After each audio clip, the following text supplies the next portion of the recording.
Alamin ang latest weather update ngayon dito sa Sir Aris Official Weather News Today.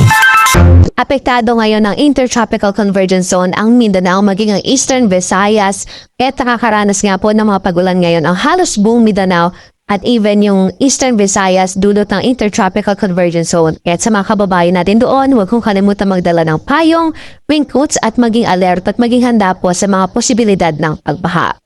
Samantala, ramdam pa rin ang Southwest Monsoon o habagat dito sa extreme northern Luzon at nagdudulot pa rin nga po ito ng mga pagulan sa mga lalawigan ng Batanes, Ilocos Norte, maging sa Babuyan Islands. Inaasahan natin base na rin sa ating forecast, may posibilidad na sa mga susunod na oras ay papahina na po ang ulan o epekto ng Southwest Monsoon sa extreme northern Luzon. Sa Metro Manila at natitirang bahagi ng bansa, easterlies naman ang prevailing na weather system.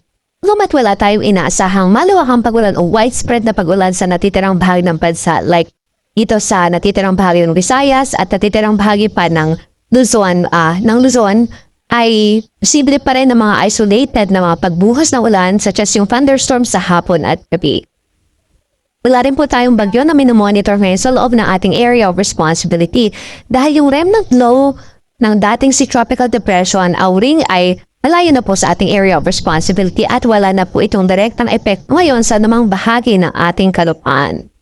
Samantala, wala rin po tayo ina-expect at least in the next 2 days.